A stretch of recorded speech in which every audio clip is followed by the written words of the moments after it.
Anne adaylarına söylenmemesi gereken 10 şey. Bu tür videoları sıklıkla internette görürsünüz.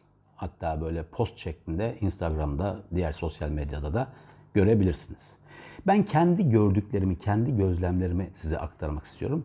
Onu geçecektir büyük ihtimalle. Nedir? Bir kere kilo. Çok kilo almışsın, az kilo almışsın. Başvurulması gereken yer neresi olmalı? Doktor olmalı. Doktor eğer kilo alımını normal sınırlar içerisinde buluyorsa buna çevredekilerin söyleyecek bir şeyi yok. Cinsiyet yanlış. Bak senin karnının şekli böyle, cinsiyet bu olmalı. Ultrasonda görüldü artık. 15 haftayı da geçti. Yanılma payı hemen hemen yok diyelim ama ısrarla diyor ki ben kendi tecrübelerime göre sen zaten güzelleştin, çirkinleştin, şunu yedin, bunu yedin, ekşi yedin, tatlı yedin. O yüzden de cinsiyetine bir daha baktır. Yani bu anne adaylarının sadece kafasını gereksiz yere kurcalayan, orada çeşitli biyokimyasal reaksiyonlara yol açan beyninde bir şey, bence çok çok çok gereksiz bir şey. Karnın büyük, karnın küçük. Evet, bu da çok sıklıkla söylenir. Karnı büyük olanlar ve karnı küçük olanlar işte aynı haftadakilerle karşılaştırırlar birbirlerine. Benim karnım daha küçük, benim karnım daha büyük. Hatta dışarıdan da uyarı gelir. Bak senin karnın çok küçük, sen yemek yemiyorsun diye. Burada bunu söyleyecek olan kişi kim olmalı? Bebeğin kendisi olmalı. Yani ultrason ölçümleri olmalı. Ultrason ölçümleri normal olduğu sürece, amniyon sıvısı da normal olduğu sürece karnın büyüklüğü ve küçüklüğü aynı haftalarda olan iki anne adayında belirgin şekilde farklı olabilir. Tamamen gereksiz bir söylem. İkili test ve dörtlü test yaptırma. Ben yaptırmadım. Yani tabii ki yaptırmamayı seçebilirsiniz. Ama bunu yaptırma şeklinde empoze etmek tamamen gereksiz bir söylem. Herkesin bakış açısı farklıdır. Felsefi açıdan bakış açısı farklıdır. Tıbbi açıdan bakış açısı farklıdır. Hatta şöyle derler, ikili testte bebeğime sorun var dediler, sağlıklı çıktı. İkili test bebekte sorun var demez. Sadece olasılık ve rakam belirtir. Dörtlü test de aynı şekilde. O yüzden de ikili test ve dörtlü test yaptırma tamamen gereksiz bir söylem. Şu vitamini al, bu vitamini al. Ben bu vitamini aldım, çok rahat ettim. Piyasada yaklaşık olarak 6 tane farklı, hatta daha fazladır belki, multivitamin kombinasyonu var. Bunların içerikleri temelde aynı olmasına karşın kimisinin demir seviyesi farklı, kimisinin iyot seviyesi farklı, kimisinin D vitamini içeriği farklı, kimisinde balık yağı var, kimisinde yok, şu, bu ve anne adayına özel olarak multivitaminler doktor tarafından belirleniyor ve o şekilde söyleniyor. Hiç vitamin alma demek de tabii ki mantıklı olabilir. Eğer beslenmesine güveniyorsa anne adayı, demir seviyesi normalse, B12 seviyesi, D vitamini seviyesi normalse, şuysa buysa falan filan tabii ki olabilir. Ama bunun dışarıdan birisi tarafından söylenmesi tamamen gereksiz bir söylem. Şeker testi yaptırma.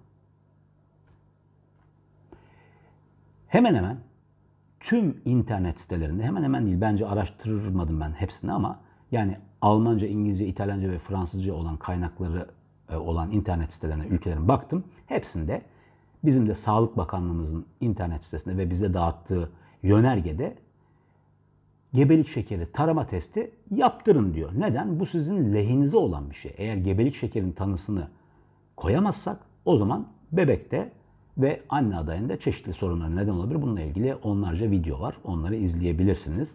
Ama herhangi bir şekilde gebelik şekeri olduğunun tanısının konması lazım. Herhangi bir şekilde diyorum ama bunun bilinen en kestirme yolu şeker tarama testi. Başka yollar deneyenler var. İşte her gün açlık kan şekeri, tokluk kan şekeri. Bu bir eziyet bence. Ondan sonra işte 50 gram şekerli su içmek yerine 50 gram içerdiğini düşündüğümüz bir yemek yedirip ondan 1 saat sonra ölçenler var. Yani standartizasyon yok. Bu 50 gram niye 50 gram, 49 gram değil, 47 gram değil veya 55 gram değil?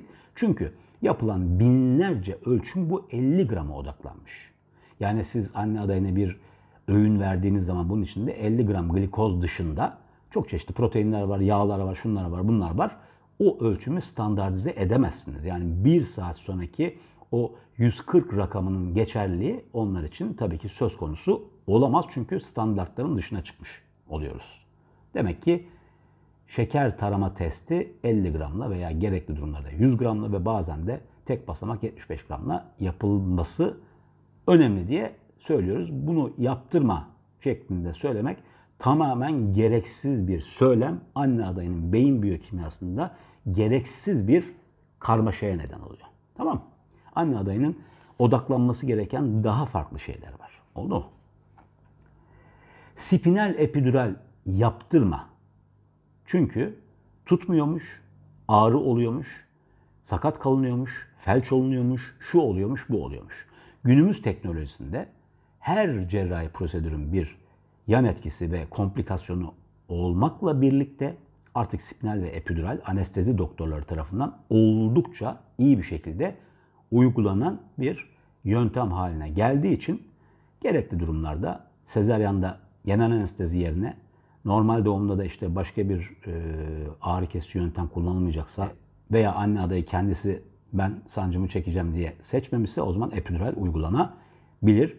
Burada dışarıdan birisinin hiçbir şey söylemeye hakkı yok. Sezaryen olma, normal doğum yapma. Bu konuyu yani sezaryen olma, normal doğum yapma konusunu hiç uzatmıyorum. Zaten anne adayları son haftalarda sıklıkla bu şeyle karşılaşacaklardır. Aman sezaryen olma, aman normal doğum yapma, aman dikişli doğum yapma, şu bu diye. Hatta ben şaşırıyorum bazen.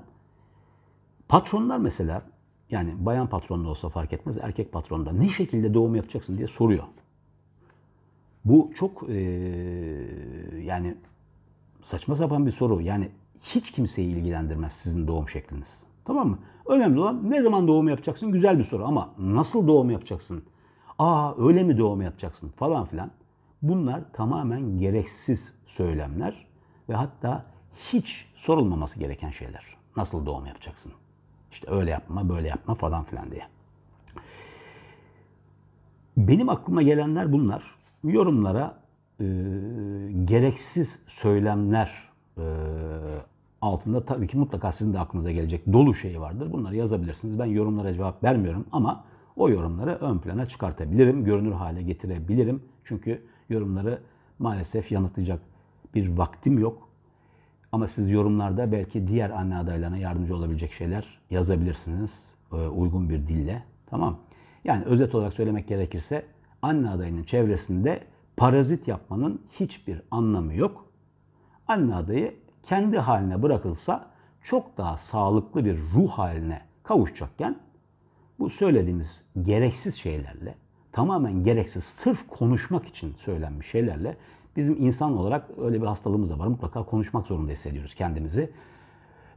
Bu hastalıktan çevredekilerin kurtarması lazım kendisini. Çünkü kendisine faydası yok, anne adayına faydası yok, anne karnındaki bebeğe faydası yok, hiçbir şeye faydası yok. Gereksiz yere bir enerji sarfiyatı ve anne adayının beyin biyokimyasında gereksiz bir hareketlenme. Başka hiçbir şey değil.